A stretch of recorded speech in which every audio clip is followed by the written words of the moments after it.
समर्थ सद्गुरु श्री नित्यनाथ वाटत असे मजही आत निघोनिया. शब्द ही ओळी खूप महत्वाची आहे. मज आत निघोनिया त्या भावात थोडा पाहू आपण. जे माऊलीचे मनोगत आहे हे ओळीच्या द्वारे आपल्याला बुद्धीच्या हातामध्ये जर प्रगत हस्तगत करता येतं बुद्धीला, तर ती बुद्धी इतकी पवित्र आणि सुंदर आणि परिकारवंती ज्ञानाचं फल आहे.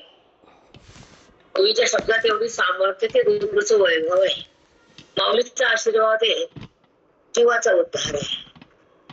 ओळीचं सामर्थ्य अंतःकरणानं खेचून घेतलं, बुद्धीला ओळी जाणता आली तर मन शांत झालं, अज्ञान समाप्त केलं आणि सगळं धन हातात आलं. आत्मधन म्हणतात त्याला. ते धन शांताने सुख करून टाकतात आपल्याला. ते सुख संपत नाही, त्याला आत्मधन म्हणतात. हे सुख येतं जातं संपत, सुख नसतं पण मानतो आपण त्याला. ते आपली सुख आहे. तर सुख ओळीच्या द्वारे, चिंतनाच्या द्वारे आपल्या हृदयातून थांबतं. ते सुख आपल्याला अनुभवता येतं हे श्रवणाच्या द्वारे, ओळीच्या शब्दातून, संतांच्या संगतीतून आपल्याला जाग येते. आपण जाग होतो. जर की अज्ञानामध्ये झोपलेलो आपण, आपल्याला अज्ञानाची झोप आहे आणि त्यामध्ये दिसणारे जगत खरे, खरा परमात्मा का खरं जगत, ह्या द्वैतापत्तीचा विचार करणं फार कठीण आहे. परंतु आपण वळी बघू नंतर बघू ते की खरं कोण आहे, खोटं कोण आहे, किस्त कोण आणि असत कोण. असे भरपूर आहे. पण ओळीला धरून बोलतो आपण, पण कुणा कुणाला ते थोडस त्रासदायक वाटतं की चुकीचं बोलते, असं खूप जणांचा गैरसमज आहे. मला माझ्या गुरुनं आशीर्वाद दिला, त्या आशीर्वादानं मी 9,000 ओळ्या पार पाडल्या, 700 श्लोकाचं अवलोकन झालं. माझे साधक प्रसन्न झाले, शांत झाले. एवढ्या ग्रंथाचे पण त्यांना ऐकलं, एका एका शब्दामध्ये मन गेलं, एका एका ओळीवर 100 वाक्य निघाले. आम्ही आमचं समाधानी, आम्हाला शंका नाहीये किंवा आमचं विषांतर झालं आम्हाला असं वाटत पण नाहीये. त्यांना वाटत असेल तर त्यांची बुद्धी माझ्यापेक्षा जास्त असेल, त्याला मी काय करू शकत नाही. मला जेवढं झेपतं, मला जेवढं येतं तेवढं मी सांगण्याचा प्रयत्न केला. कारण आमच्या गुरु पाठीराखा आहे आणि तो बोलविता धनी आहे. आमचं काहीच नसतं इथं. पण शंका आमच्यावर येते की विषांतर होते आमचं. तो शब्द घाणेरडे वापरतात लोक. एकही शब्द आमचा वेदा वाचून नसतो, ओवीला धरूनच असतो. पण का न जाणून कुणाला काय वाटतंय ते बोलतात, त्याचा राग लोभ नाही मला. पण एकच सांगायचं तुम्हाला आवर्जून की 9,000 ओळीचा आम्ही हा 4 वेदाचा भंडारा उधळला आम्ही आणि शेवट माऊलीपाशी केला. सुरुवात पण तिथंच केली. आम्ही धन्य झालो. आम्हाला कमी जास्त त्रुटी, आमची ओळी कुठं अडकली नाही, श्लोक चुकला नाही, श्रवण थांबलं नाही आणि साधक आनंद झाल्याशिवाय राहिले नाहीत. बऱ्याच बायका ऐकताना समाधी लागते असं म्हणतात. मला कशाच भांडत नाही होता तुमचं ऐकून. बस ते समाधानी आमचं की तुम्हाला ऐकताना कुठलंही भान राहत नाही. आता काल 3 दिवस बायका होत्या त्यामुळे पुन्हाच आठवण आली नाही. असे मजही आत रिघोनिया राहत असे. जो माझा निवृत्तीनाथ आहे ते माझ्या हात आहेत आणि बोधरूपाने ते मला सांगतात, मी तसं बोलतो आणि ओवी पण देतो, जगाला ज्ञान पण देतो आणि उद्धार पण होतो. असे उपकार करणारे माझे गुरुनाथ निवृत्तीनाथ माझ्या आत आहेत. चल आता ऐती गीता जगी, आता ऐती गीता जगी, मी सांगे मराठी या भंगी, एकके विस्मया लागे ठाव आहे. ती गीता जग. आता ती गीता संस्कृत मध्ये मराठीत मी सांगितली, जगामध्ये आणली. मी सांगे मराठी या भांगे. मी ती संस्कृत भाषेची श्लोक मी मराठी भाषेत आणले जगामध्ये. ते थके विस्मया लागे ठावा आहे. इथं आश्चर्याला काय जागा आहे? नाही, कारण माझे निवृत्तीनाथ गुरु राहतच अंगी माझा आत. ते माझे गुरु माझ्या आत आले आणि संस्कृतचे श्लोक मराठीत केले, ओवी बनली, माझ्या गुरुमुळे केली. ते आत बसले, त्यांना आतून सांगितलं आणि मी लिहून काढलं, असे ज्ञानदेव बोलले. किती सुंदर सांगतात ते की माझं नवल काय मग त्याच्यामध्ये. माझ्या गुरुनं आतून सांगितलं, मी मराठीत काव्य केलं, जगाच्या कामी आलं, बुद्धीला भगवंतापाशी राहता आलं, मराठीचं वैभव वाढलं, प्रत्येक बुद्धीला ते कळालं, ओवी हृदयात ज्ञान मिळालं, जीवाचं अज्ञान पळालं. त्यास आपल्या कोरूपाची भेट झाली बुद्धीला. जी पूर्वी कोण होती आणि आता काय झाली? पूर्वी ती ब्रह्म होती, राम होती आणि अनादिकालापासून अविद्येमध्ये आली होती. कर्माला धरत होती, जगाला आलमळत होती. पण गीतेच्या ज्ञानानं, ओवीच्या बोधानं तिने कर्माला सोडलं. जेव्हा बुद्धी कर्मातून बाहेर येते तेव्हा ती हरीची होती. कारण कर्म सोडल्यावर तोच राहतो आणि तो सोडल्यावर कर्म समोर येतो. कळालं? हो माऊली. जेव्हा बुद्धीनं कर्माला धरलं तर भगवंताला सोडलं. जेव्हा बोधानं भगवंताला धारण केलं तर कर्म बाजूला गेलं, त्यानंतर बाधित झालं. तर सांगते तुम्हाला, अध्यात्माचा लाभ असावा, विचारसागराचं ज्ञान भरपूर असावं, सतत चिंतन, सतत श्रवण. तर खूप छान वाटायला मला. पटकन आता आहे त्यानुसार चला आवरा, जरी बाहेर गेले पटकन घरी येते, आवडते. सतत परमा संसार संसार रव रव त्या बायकाच्या मध्ये बसलाय. तर संध्याकाळचं पाठ म्हणले की 7-7:30 कामाला लागते. संध्याकाळचं करा, वेळा बाहेर पडायचं, पटकन जाऊन या, पुन्हा वाचन करा. आज काय सांगायचं? लई छान झालं रे बाबा. म्हणत दोन्ही टाइम अभ्यास, चिंतन, वेळेचं बंधन, खाणं टाइमशीर, 2 या, 1 या, 5 या, 0 या, कोणी न या. मी कास्ट सुटन बोलते, काय करू?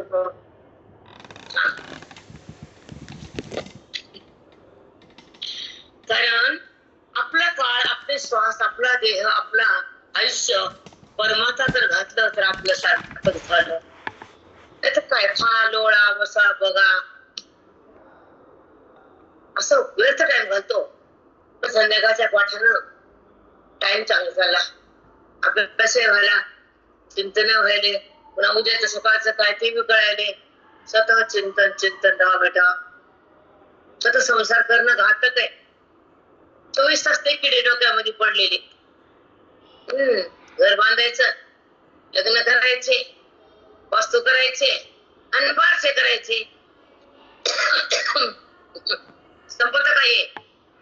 सांगा, पडल्यावर संपते का? नाही संपत माऊली. एक झाली की एक, एक झाली की एक असतच माऊली. जगती एकवद केली तेने कोळिया, जगती एकवद केली. कोळ्याचा पुत्र कोण होता? ते एकलव्य. त्याला घेतलं नव्हतं. त्यानं डोंगरावर मातीचा पुतळा केला. त्यांचे गुरु कोण आहे? द्रोणाचार्य. गुरुची नावे डोंगरी जयापाशी होती. श्री गुरुची नावे माती. त्या गुरुचं नाव घेतलं आणि त्या मातीचा पुतळा डोंगरावर केला आणि त्याच्यापासून विद्या शिकली. ती माती, ते पुतळा, त्यातून शक्ती तयार झाली आणि त्याला विद्या आली, धनुर्विद्या. त्या पुतळ्यानं त्रैलोक्याला हलवलं. तर खऱ्या गुरुच्या पुतळ्यानं काय काय केलं? हो माऊली, अगदी माऊली. खरंच आहे माऊली. आमच्या समोर तर साक्षात माऊली डोंगरावर माती होती, त्याचा पुतळा केला, त्याच्यातून विद्या घेतली. त्या पुतळ्याने त्रैलोक्याला हजरून टाकलंय. तर चांगल्या गुरुनं माझ्या काय नसेल असं माऊली बोलले. ते काही कळलं ना आपल्याला. कळतं का हो? नाही हो माऊली. नाही कळत माऊली, खरंच नाही कळत. आता मातीच्या पुतळ्यात एवढी शक्ती. खरंच आहे माऊली. गुरुच्या मातीच्या पुतळ्यात एवढी शक्ती आहे.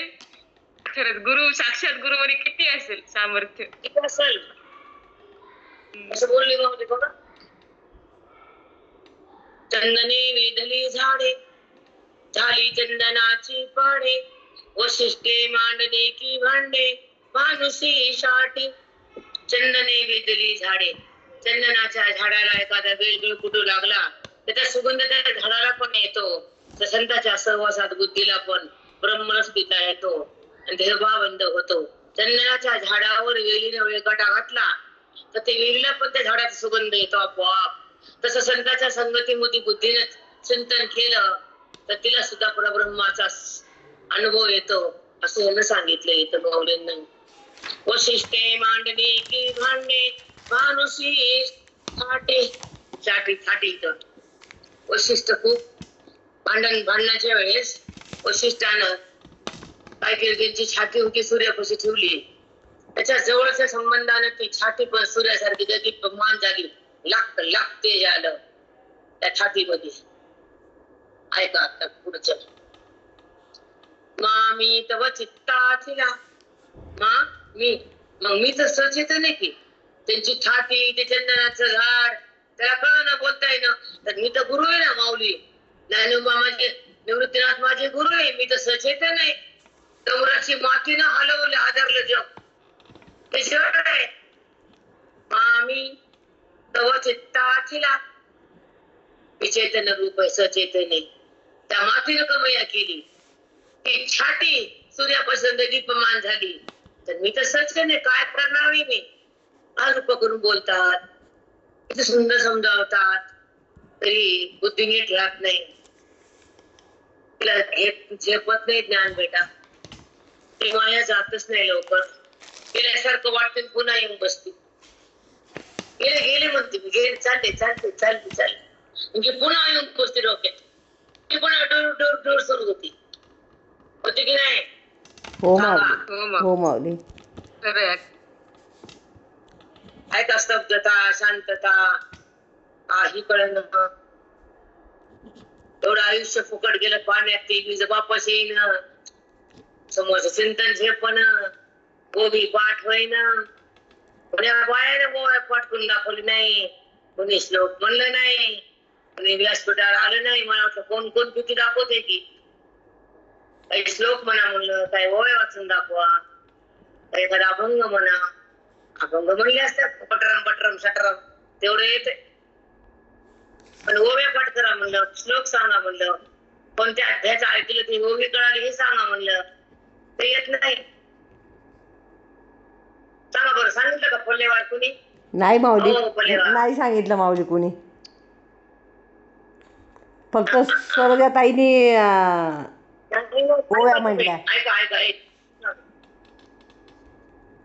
आपल्याला लोकांच्या चुका दिसतात. मला एक सांगायचंय, बोलता येतं, नाव ठेवता येतं, चुका काढता येत्या, पण एखाद्या वेळेस माईक घेऊन सांगता आलं का? नाही आहे ना माऊली. नाही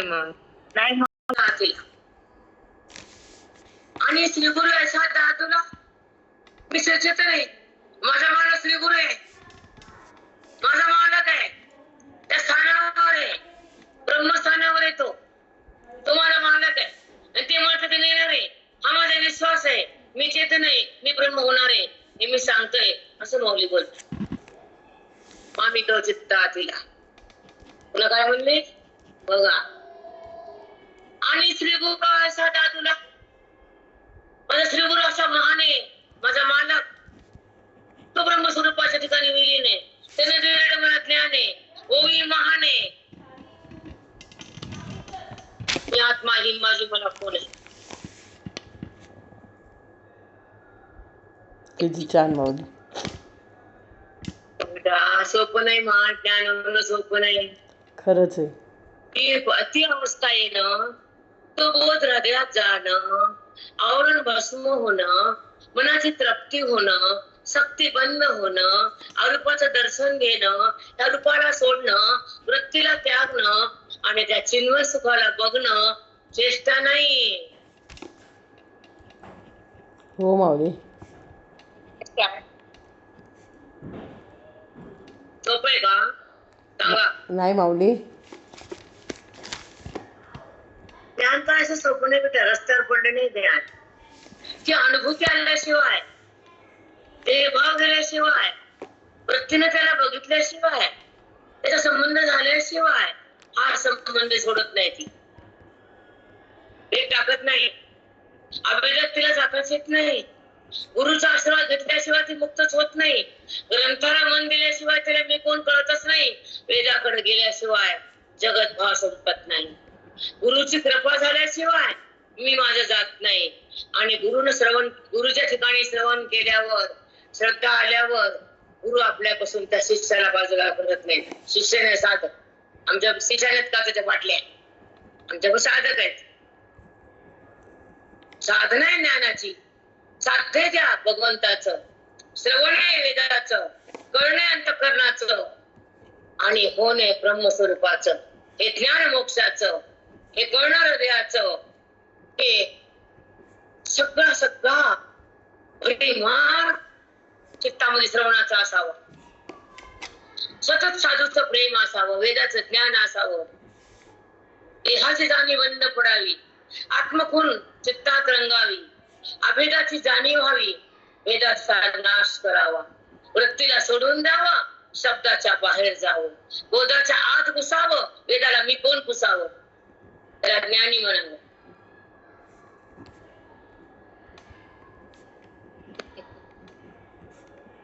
हे कळालं? कळालं माऊली. झोपले का काय? नाही नाही माऊली. नाही कळालं. बोधाच्या आत घुसावं, वेदाला पुसावं, मी कोण, त्याला ज्ञानी म्हणावं.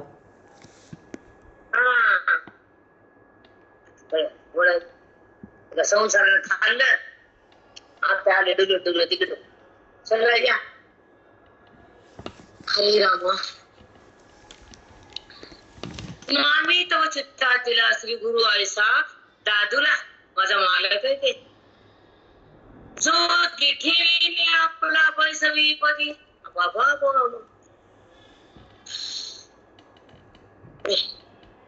तो तिठेने, तो साधकावर कृपा दृष्टी एवढी करतो, आपल्या पदावर बसवितो, ब्रह्मरूपता देतो, त्याचं अज्ञान हारून काढतो आणि त्याला स्वरूपाशी ऐक्य करून टाकतो. असा माझा गुरु दादूला आहे. आपल्या पदावर नेणारे, माझ्यावर कृपा बसणारे, त्याची दृष्टी मला देणारे, मी आत्मरूप होणारे, असा माझा दादूला आहे. कळतं का? काय छान सांगितले माऊली ना. हे सोडतो इकडे संसार मरूस तर. हो माऊली. बन या कामाच मला कळाले बाई. एक तास किती लागते अंगावर तुम्हाला दुपारी वैसर्विकपदी ब्रह्मपदी बुद्धीला नेऊन ठेवतो. हे भाव बंद होतो. मी कोण आहे अंतःकरणाला कळतो. मनोबुद्धी चित्त अहंकार देहातून अलग होतात, बोधामध्ये सतत राहतात, वेदाचं चिंतन करतात, परमात्म्याला सहज बघतात, आत्मानुसंधान चाकतात आणि जगातून बाहेर निघतात, ब्रह्मवंत.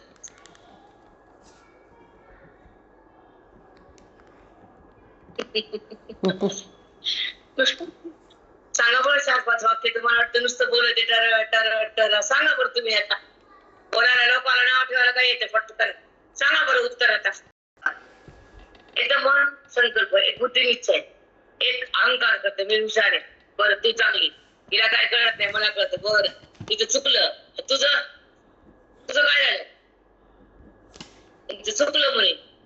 हा बाप्पो अवघड आहे. मनोबुद्धी चित्त अहंकार यावर त्या उगम पावतात, व्यवहार करतात, पुन्हा वापस येतात. त्या सगळ्या वृत्तीला तो कळतो, सगळ्या वृत्तीमध्ये बोध भरतो, हे संत महात्मा करतो. श्रवणाच्या माध्यमातून त्या अंतःकरण बोधात येतो, वेदाकडे राहतो, अव्यक्त होतं, चिन्मय होतं, स्वरूपाकडे जातं आणि देहभावबंद होतो. वृत्तीचा निराश होतो, अंतःकरणाचा वाद होतो, तो प्रगट होतो, वृत्तीचं मिलन होतं, ती आत जाती आणि रामरूप होती. पुन्हा देहाची संगती नसती, ती जीवन मुक्ताची स्थिती. बापरे. किती छान. बापरे, चारी वृत्त्या बोधानं भरल्या. खरंच माऊली अंतर्मुख झाल्या. चारी झाले अंतर्मुख. हो त्या माऊली. अंतःकरणामध्ये बोध सारखं होतं, चिंतन केलं तरी चित्त शांत राहतं, मन संकल्पाच्या बाहेर येतं, बुद्धी देह निश्चय सोडून देते आणि अहंकार मी ब्रह्मयाचा येतो, अहंकार देहाचा जातो आणि तो जीवात्मा परमात्मा होतो. हे सर्वनाथोय भक्ती गुणरूप होती. ही वेदाची संपत्ती येते आणि बुद्धी रामामध्ये विलय पावती. की मनात ज्ञानाची शक्ती, बोधाची युक्ती, संतांची दीर्घची दृष्टी आणि अनुभवाची स्थिती. सोपं असतं का हो बोलायला? उचलली जी बोल लावली टाळायला. बरोबर ऐकून आता ज्ञान आहे, वेदाचं वैभव आहे, गीतेचं फल आहे, अंतःकरणातला दडलेला परमात्मा बाहेर काढायचा. चेष्टा वाटली काय? बरोबर आहे कथा आहे का काय? नाही माऊली. पाठ झाली वरील पुस्तकाने पाठ करून बोलता खालच्याला पाठ असती. सांगा पल्लीवर सारखं आहे की नाही? हो माऊली. वरील पुस्तकाने पाठ सांगून सांगून पाठ पाठ कथा असतं. हो. खालच्या गाड्यात पाठ पाठ. नवीन काय सांगतं ते? बरोबर आहे. काय सांगणार, नवीन काही येतच नाही माऊली. म्यूट झालं माऊली, म्यूट झालं तुमचं. माऊली म्यूट झालं. हॅलो मथुरा आहेत का? आपल्या गोव्यातच झालं. आधीच देखणी देते, दृष्टी निर्मळ सगळं दिसते. आधीच देखणी देते, वरी सूर्य पूर्वी पाठी, सहकार्य भेटलं. ते नदीसे ऐसे गोठी केही आहे. दृष्टी निर्मळ आहे, सूर्याचं साई आहे. मग जगातलं काय दिसणार नाही, काय दिसणार नाही असं नाहीच. असं ज्ञानाची दृष्टी आल्यावर काय होणार आहे असं नाहीच, सांगताच येत नाही. पुढे आहे का? चला. या कारण म्हणून माझे नित्य नवे. अरे बापरे, म्हणून माझे नित्य नवे, श्वासोश्वासही प्रबंध होवावे. म्हणजे मौर्य ज्ञानोबा म्हणतात, माझ्या श्वासाबरोबर नवीन आतून सुचते, नवीन नवीन काव्य, नवीन हरिपाठ, नवीन ग्रंथ सगळं माझ्या श्वासाबरोबर बाहेर येते. हे माझ्या गुरुचं धन, आतून ते देतात. एका एका श्वासाबरोबर नवीन नवीन स्फुरते. त्या श्वासाबरोबर एक एक काव्य बनते, एक एक ग्रंथ बनतात. असा माझ्या गुरुचं मला आशीर्वाद आहे, असा माझ्या गुरुचं पाठबळ आहे. एका श्वासातून मला काव्य होतात, श्वासाबरोबर काव्य तयार होतात. असे माझे गुरु महान आहेत. पैसे खाणारे नाहीत, लुटणारे.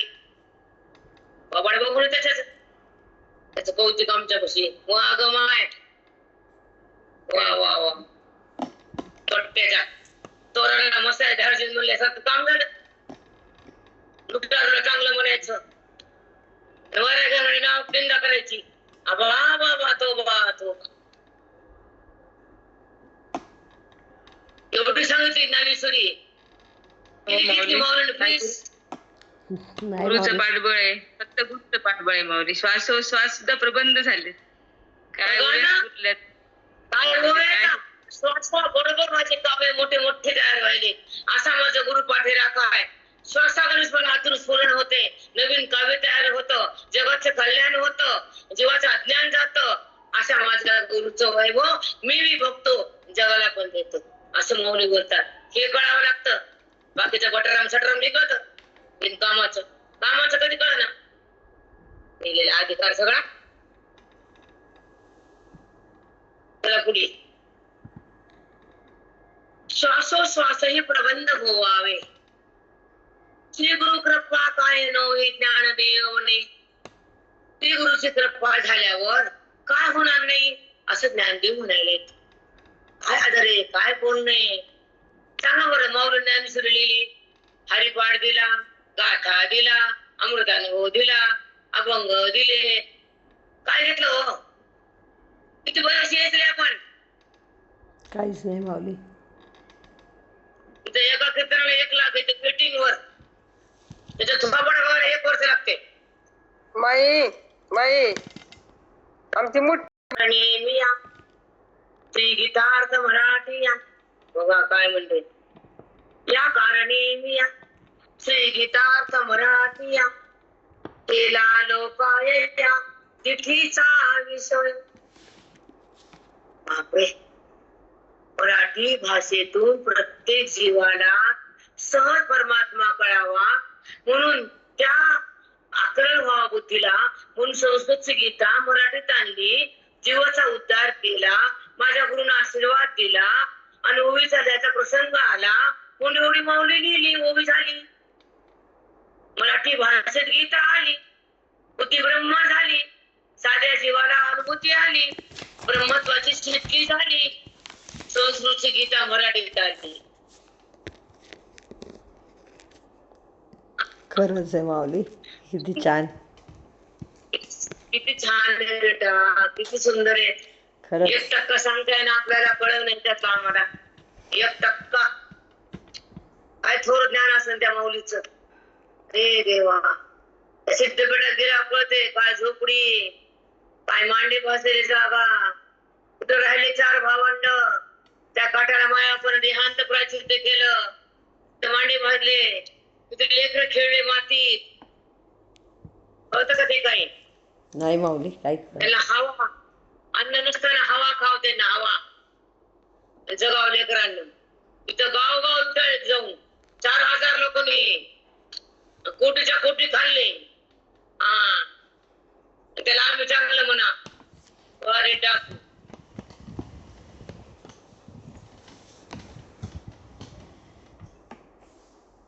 परी मराठी बोल रंगे कवळिता पै गीतांगे. कवळिता. एखादं बाळ आईला बिलगून राहत किंवा आई बाळाला अशी पोटाला धरून घेते, कवळिता. तसा गीतेचा बोध हृदयामध्ये प्रगट होतो आणि बुद्धी त्याला कळून घेते, आलिंगन देते बुद्धी भगवंता. परी ऐका सांगतात. परी मराठी बोल रंगे. जी गीता मराठीतून ओवी वाचली जाते त्याचं मन रंगून गेलं. कुठं कशात लेकरात नाही, हरीमध्ये खऱ्या. मराठी बोल रंगे. त्या गीतेचं संस्कृत मध्ये अध्यात्माचं ज्ञान, ब्रह्मज्ञान कळत नव्हतं, वाचता येत नव्हतं, म्हणून ती गीता मराठीत आणली. त्या मराठी भाषा बुद्धीला कळाली, हृदय त्या भगवंतात रंगून गेलं. मराठी भाषा वेदात आला, मराठी भाषेमध्ये वेद आणला, जीवाचं कल्याण झालं, अज्ञान समाप्त केलं, मन राम झालं. साष्टांग दंडवत माऊली. चुकलं तर मला चुक आहे का? चुकलं का? नाही माऊली. एवढ्या 9000 झाल्या ओव्या, एका ठिकाणी थांबलो आपण पल्लेवा. नाही माऊली, कुठेच नाही, एक सुद्धा नाही. कुठे अडखळलं नाही माऊली. कवळिता पै गीतांगे. त्या मराठीतून आणलेला ओवीचा भावार्थ जर बुद्धीला कळाला तर ज्या गीतेचं ज्ञान हृदयाला मिळालं. कधी कम पडलं नाही मराठी शब्द. त्या गीतेला उणीव कधीच आणली नाही मराठी भाषेनं. त्या शब्दांना लाखो करोडो मुक्त झाले, ओवीनं लाखो जीव मुक्त झाले. गीते वाचन बोध आला, अज्ञान संपलं, मन रंगलं ईश्वरात. कुणी ओवीनं काम केलं.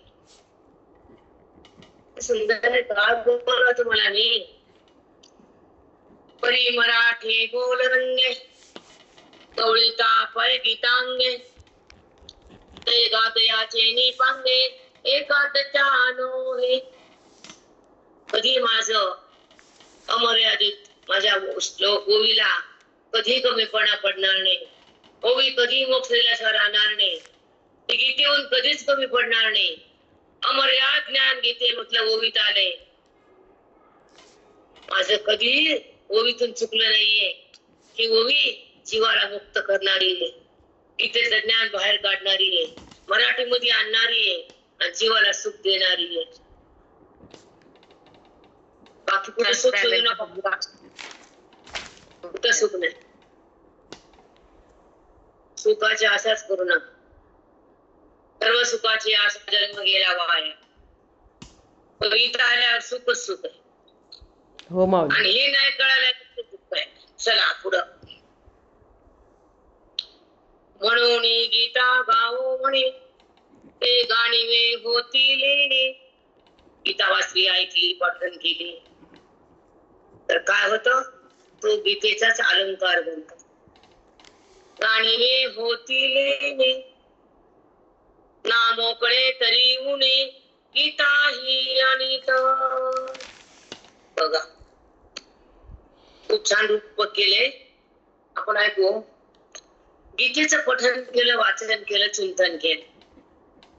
ते गाणिवे होतील. ती गीताच अलंकार होते आणि बुद्धीला ते अलंकार घालता येतात.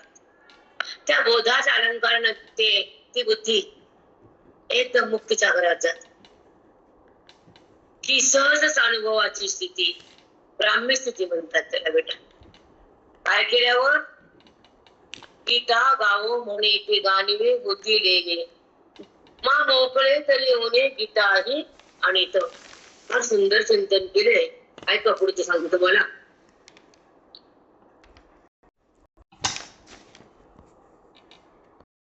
वाचन केलं, मनातून त्याच्या श्लोकाचं गायन केलं तर ते गाणिवे होतील. ते पठण ब्रह्मस्वरूपाचं ज्ञान तुमच्या बुद्धीला घालते गीता ओवी.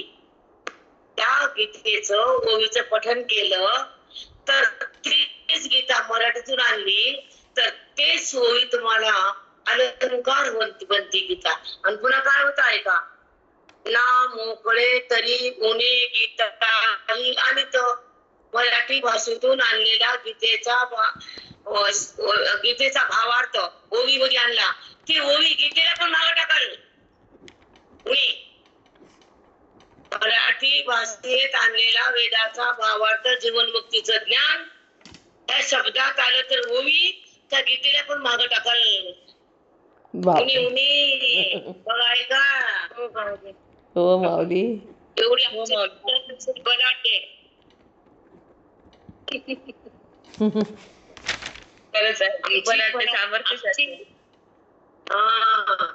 आमची ओवी त्या गीतेच्या भावार्थाला पण भाग टाकून पुढे जाईल. जीवाला मुक्ती देईल. ब्रह्मस्वरूपाचे राज्य भोगतील, जीव मुक्त होतील. गीतेला माग टाकल आमची मराठी भाषा. काय सुंदर बोलले तर. काय आपल्याला मराठीचं काही नाही. लहान लहान लेकरं LKG UKG. आमच्या नातीला म्हणलं किती वाजले? 32.